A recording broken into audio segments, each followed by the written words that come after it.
Merci, frère. Pendant que nous sommes debout, prions. Dieu Tout-Puissant, auteur de la vie et donateur de tout bon don spirituel, nous sommes vraiment reconnaissants de ce très merveilleux et remarquable temps de communion dans ta présence.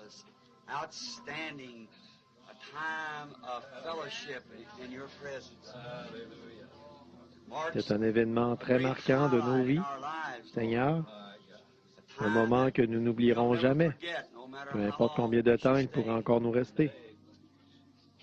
Et nous prions au Dieu qu'en ce dernier soir, nous remarquons dans l'Écriture que le dernier jour de la fête, Jésus s'est levé au milieu d'eux et il s'est écrié, « Si quelqu'un a soif, qu'il vienne à moi. » Je prie, Père Céleste, que cela se répète de nouveau ce soir, que nous puissions entendre la voix de notre Seigneur nous appeler à le servir, à marcher plus près de lui. Nous considérons que déjà nous avons entendu sa voix par l'ouverture de ses sceaux qui nous déclare que c'est le dernier jour et que le temps est proche. Accorde ces bénédictions que nous demandons, Père, au nom de Jésus-Christ et pour sa gloire. Amen. Vous pouvez vous asseoir.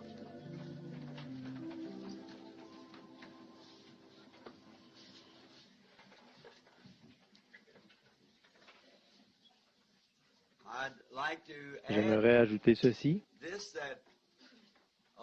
c'est que de toutes les réunions que j'ai eues au cours de ma vie, je crois que cette semaine a été le temps de réunion le plus glorieux de toute ma vie. Peu importe ce que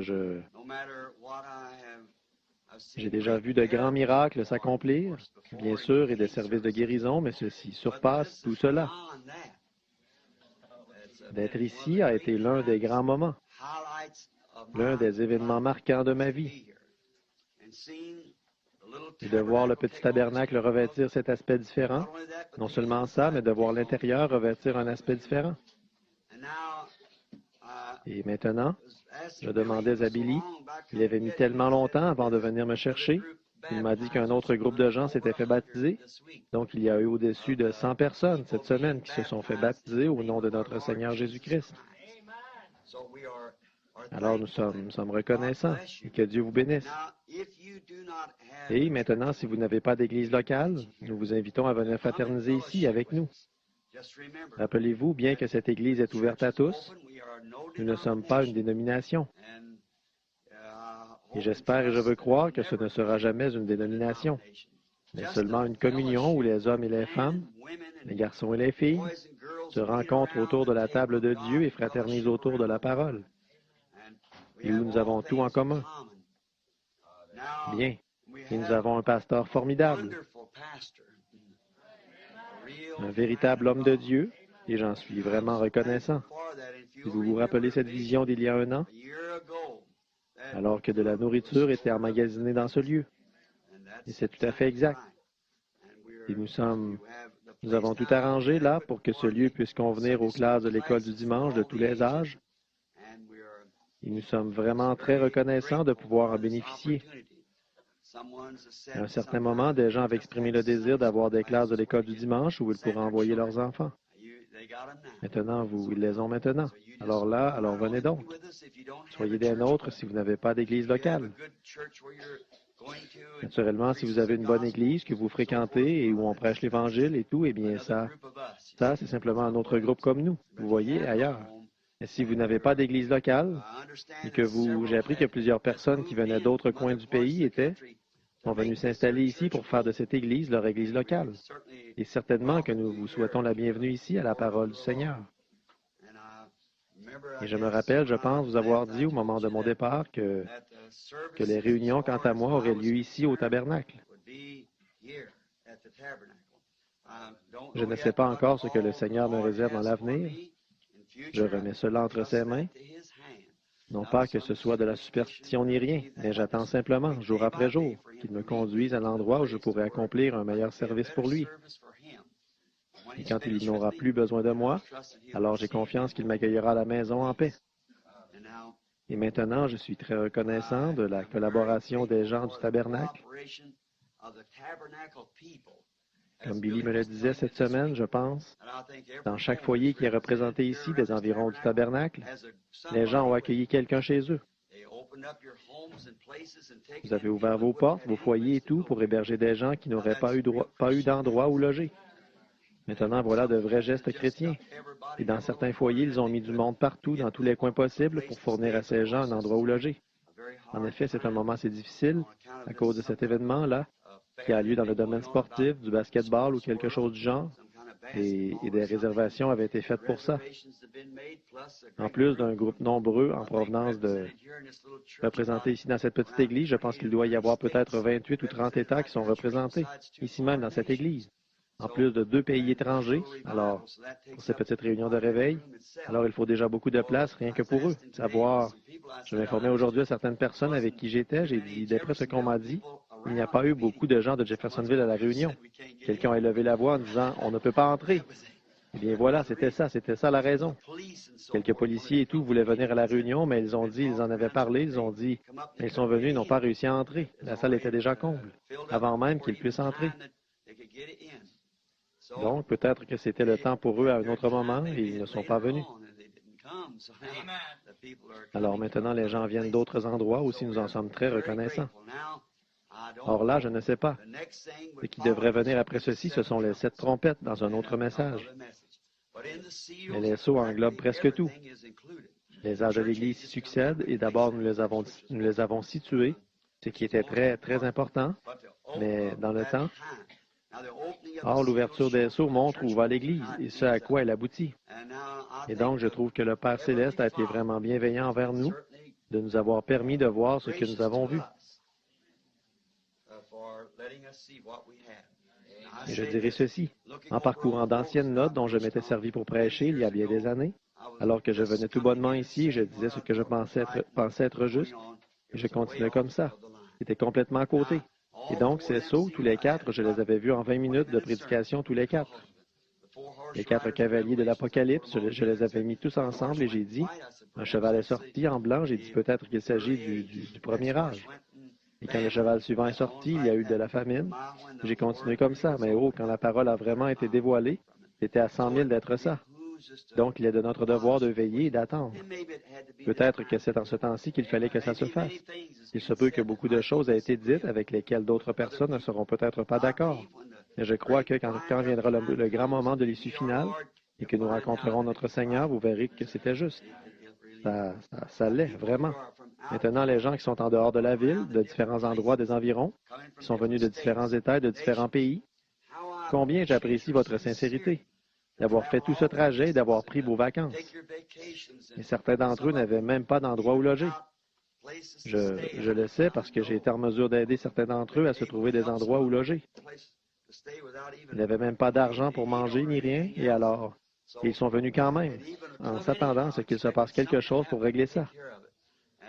Et avec une foi tellement grande au point que peu importe s'ils doivent se priver de manger, ou même n'avoir aucun endroit où loger, ils veulent quand même venir écouter ces choses arriver. Ça, c'est vraiment courageux, vous savez. Et tout le monde a été absolument 100%. J'ai rencontré mon beau-frère là-bas qui a été qui s'est occupé de la maçonnerie de l'Église et tout, et je lui disais combien j'avais apprécié son travail. Je ne suis pas un maçon, je ne m'y connais pas du tout en la matière. Seulement un coin à angle droit, ça, je sais ce que c'est. Et si ça me semble être arrangé comme il faut. Et il a dit, je vais te dire, il a dit, on n'a pratiquement jamais vu ça, une telle harmonie entre hommes, pendant qu'ils travaillent tous ensemble.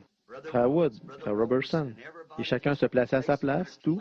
Et le frère qui a installé l'acoustique, je veux dire le système de sonorisation et tout dans l'Église, ils ont dit tout a très bien fonctionné. Quand ils avaient besoin de quelque chose, l'homme qu'il fallait était là pour faire le travail.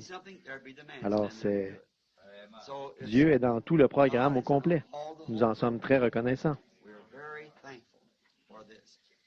Plusieurs généreux donateurs de cette Église qui ont aidé à accomplir cela, comme notre frère Dow et notre sœur Dow assis ici, et bien d'autres qui ont donné très généreusement pour le soutien de cette cause. Et je pense qu'en ce moment, c'est presque déjà tout payé. Alors nous sommes très reconnaissants de ça. Souvenez-vous, c'est votre Église, car vous êtes serviteurs de Christ.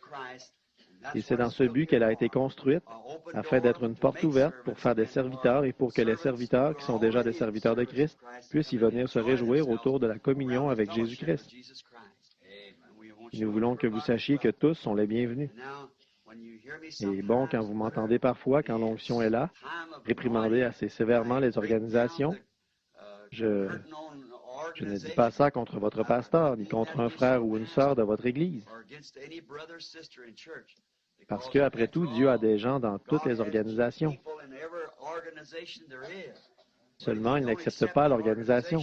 Il accepte l'individu qui est dans l'organisation. Et une organisation, ce n'est pas ça qu'il faut. Par conséquent, quand les gens se retrouvent tellement liés par leur organisation, alors ils ne peuvent rien voir d'autre que ce que cette Église-là dit. Voyez-vous? Et à cause de ça, ils rompent la communion avec les autres. C'est un système qui n'est pas agréable à Dieu. Cette chose-là est du monde et n'a jamais été établie par Dieu. Or là, je ne parle pas de l'individu, qu'il s'agisse des catholiques, des juifs, ou de qui que ce soit, ou des méthodistes, des baptistes, des presbytériens, de n'importe quelle organisation, ou de ceux qui n'ont pas d'organisation et qui n'ont pas de dénomination et tout. Dieu a de ses enfants là-bas. Voyez? Et très souvent, je crois qu'ils sont là-bas dans un but, pour diffuser la lumière, faire sortir ceux qui sont prédestinés, de tous ces endroits, de partout. Et quand viendra ce jour glorieux, alors nous verrons l'Église du Seigneur Jésus-Christ qui sera appelée à la glorieuse rencontre dans les airs. Et nous monterons tous à sa rencontre. Et j'attends cette heure. Maintenant, tellement de choses pourraient être dites.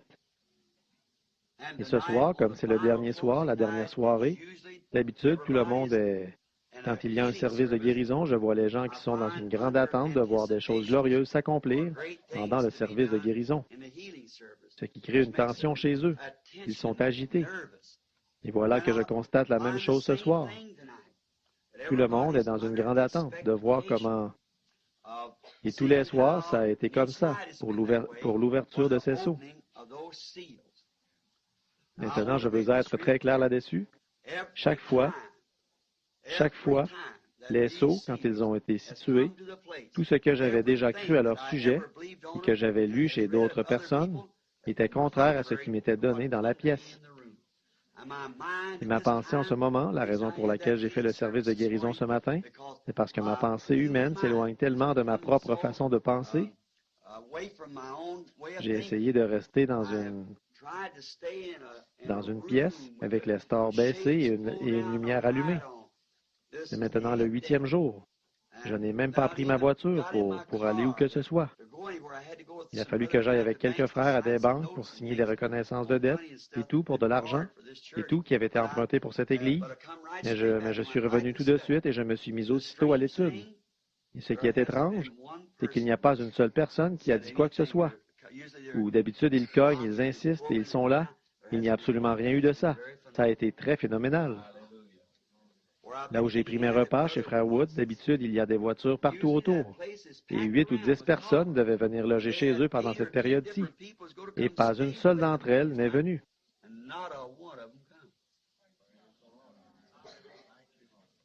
Et puis, ce matin, je n'oublierai jamais ce matin, la grâce de notre Sauveur envers son serviteur las et fatigué. Alors que j'avais répondu à la question d'une pauvre personne et, selon ce que j'en pensais, de mon mieux, en pensant avoir bien agi, et tout à coup, c'était comme si j'avais ôté quelque chose à un enfant. Je me sentais tellement condamné, je ne savais pas ce qu'il y avait. J'ai pensé que peut-être, vu que je me dépêchais pour pouvoir faire ce service de guérison, que peut-être que quelqu'un était tellement gravement malade qu'il fallait prier pour lui à l'instant même. Et j'ai demandé à l'auditoire, au bout de quelques minutes, c'était révélé. Et quelqu'un a dit, voudriez-vous relire votre passage?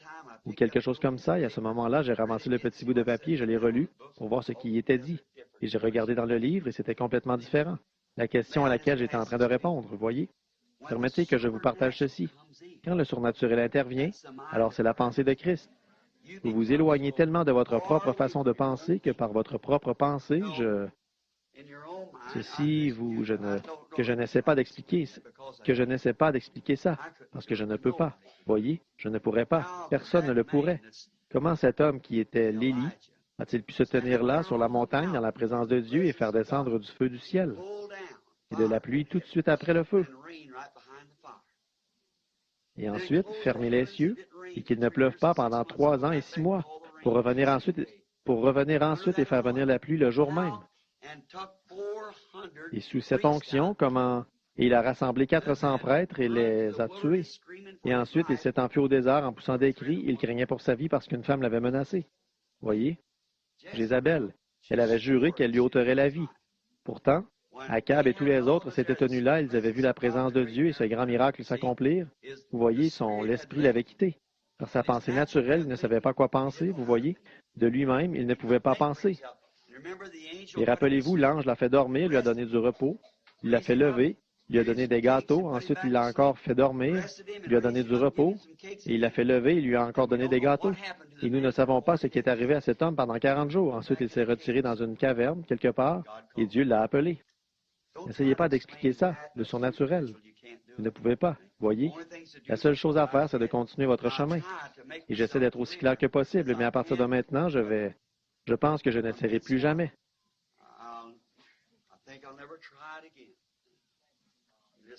Ou vous croirez de façon absolue, ou vous ne croirez pas. Et vous verrez un peu plus tard pourquoi. Or, j'ai essayé d'être honnête. Dieu le sait. Et cette question ce matin, j'essayais d'y répondre le plus honnêtement possible. J'avais seulement lu la première partie du verset, ça n'aurait pas été juste. Mais le Saint-Esprit qui comprenait que ma pensée, voyez, regardez ce qui s'est passé au cours des 2 ou 3 derniers jours. Vous voyez, j'ai appelé 700, 7700. Ce matin, et les gens ont relevé ça, vous voyez, et ça montrait que vous aviez l'œil ouvert. Bon, une autre fois, c'est quand je voulais dire la colombe, et j'appelais ça l'agneau. Mais celle-là, je m'en suis aperçu tout de suite. Et puis ici, une dont je ne m'étais pas aperçu, là, le Saint-Esprit aussitôt est revenu attirer mon attention là-dessus. Voilà une double confirmation comme quoi ces choses sont justes. Dieu veille pour voir ce que ce soit juste. C'est vrai, il veut. Il veut que vous sachiez que c'est la vérité. C'est lui qui envoie cela, parce que bien sûr, ce n'était pas... J'en ai appris autant là-dessus que vous. Et alors, je suis très reconnaissant de la connaissance que le Seigneur nous a maintenant fait connaître l'heure à laquelle nous vivons. Vous voyez, nous vivons en plein au temps de la fin, avant le départ de l'Église. Maintenant, nous avons parlé, alors demandons donc de nouveau ces bénédictions sur la parole. Notre Père céleste, voilà le grand soir venu. Une grande heure ou une grande chose est arrivée. C'était tout autour des gens. Et Père, je prie que ce soir, ce soit divulgué sans l'ombre d'un doute dans le cœur et la pensée des gens, qu'ils sachent que Dieu est toujours sur le trône et qu'il aime toujours son peuple. Et c'est l'heure, cette heure que le monde a désiré ardemment voir est en train d'approcher maintenant. Car ce monde réclame sa rédemption. Nous pouvons voir que les éléments sont là, prêts à le ramener. Nous pouvons voir que les éléments sont là, prêts à amener l'Église dans la présence de Christ. Nous pouvons voir l'épouse en train de prendre forme, de revêtir le vêtement de noces, de se préparer. Nous pouvons voir la lumière qui vacille. Nous savons que nous sommes à la fin. Maintenant, Père Céleste, au moment de s'avancer, là, pour prêcher ou pour enseigner sur cet événement puissant et glorieux qui a eu lieu dans la gloire il y a environ 2000 ans et qui a été donné au grand apôtre bien-aimé, Jean. Ce soir, nous devons en parler. Que le Saint-Esprit s'avance maintenant dans sa formidable puissance de la révélation afin de nous révéler cette chose qu'il veut que nous sachions.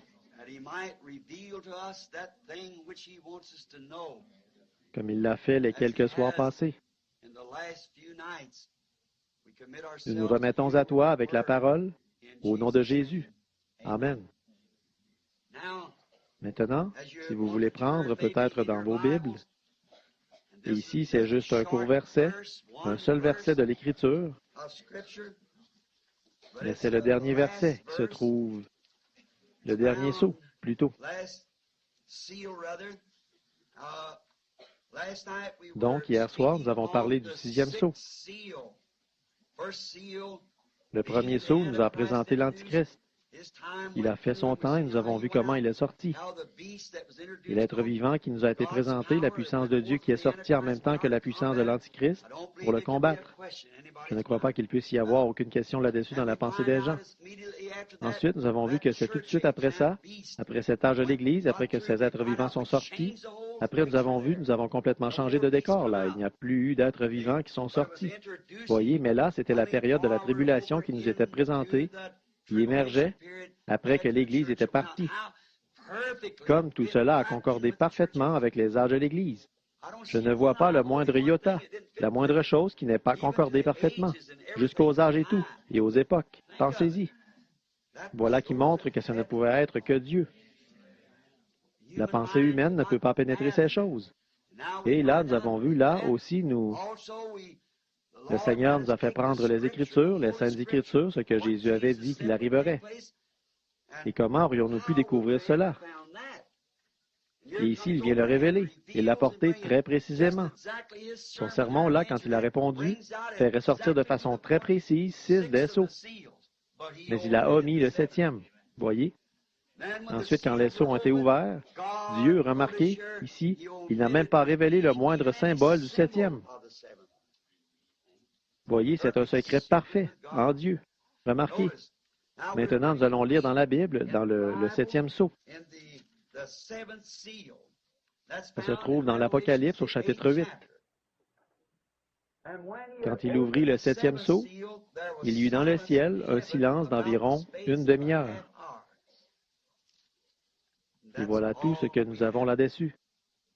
Maintenant, nous allons remarquer. Et nous allons tâcher de ne pas vous retenir trop longtemps parce que beaucoup d'entre vous doivent encore prendre la route ce soir pour rentrer. Ou si j'ai pensé faire le service de guérison ce matin pour vous permettre de repartir demain matin sans avoir à attendre. Maintenant, et moi aussi, je dois continuer ma route vers Tucson, en Arizona, où j'habite. C'est là que j'habite maintenant. Et ensuite, je voudrais revenir, si le Seigneur le veut, vers la famille voudrait revenir passer quelques jours en juin. Et bon, peut-être que j'aurai l'occasion de vous voir tous ici pour une réunion à ce moment-là. La prochaine réunion sur mon agenda, c'est à Albuquerque, au Nouveau-Mexique. Je pense que ce sera les 9, 10 et 11. Je serai là-bas le jeudi, le vendredi saint.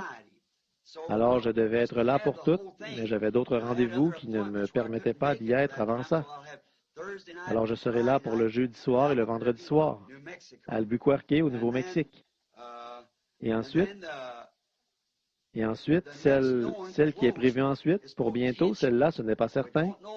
Nous ne sommes pas sûrs. Ce serait d'être avec mes bons amis, le groupe du Cri de minuit, là-bas à Southern Pines, en Caroline du Nord. Ils sont au téléphone, là, en ce moment, et ils ont envoyé des télégrammes, un message et tout, et alors que c'est aussi proche pour un autre groupe, à Little Rock. Ce sont ceux du nom de Jésus avec qui j'ai eu des réunions là-bas. C'était passé au Cow Palace. Ils vont faire leur convention à Little Rock, en Arkansas. Et ils demandent depuis l'an passé à avoir au moins une soirée, où ils veulent que je sois là pour toutes, mais ils seraient d'accord, même si c'était seulement pour une soirée. Et donc, je leur ai dit, comme je ne savais pas au juste quoi faire, je leur ai proposé de l'annoncer comme pas certain. Ensuite, ils pourraient aviser un peu plus tard. Est-ce qu'il vient d'appeler? Oui, très bien, vous dites. Est-ce que c'est Hot Springs? Je faisais erreur. Le 24 mai, du 24 au 28 juin. Donc, c'est annoncé comme pas certain, c'est-à-dire c'est la volonté du Seigneur, voyez. Voici la raison pour laquelle j'aime faire les choses comme ça. Vous saurez quoi un peu plus tard, là? Voyez-vous? Quand je vais quelque part, j'aime poser mes pieds là-bas, en sachant que Dieu a dit, vas-y. Alors, si l'ennemi se soulève quelque part, je dis, je suis ici au nom du Seigneur Jésus. Recule. Voyez? Voyez? Alors, vous êtes sûr de votre position, voyez-vous? Quand c'est lui qui vous a envoyé quelque part, il s'occupe de vous, voyez? Et si vous y allez en présumant, alors là, je ne sais pas. Il se pourrait qu'il n'y soit pas. Donc, je veux être aussi sûr que je peux l'être. J'en ai accepté beaucoup qu'il ne m'avait pas dit d'accepter, mais j'aime être aussi sûr que possible. Que le Seigneur vous bénisse tous maintenant. Maintenant, comme nous le remarquons ici, ce n'est qu'un seul verset, alors nous aimerions faire quelque chose, juste un petit peu avant.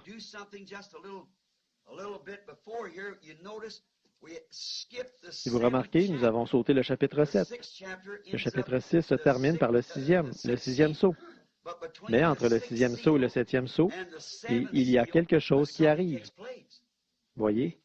Et c'est vraiment beau. C'est placé exactement au bon endroit entre le chapitre 6 et 7.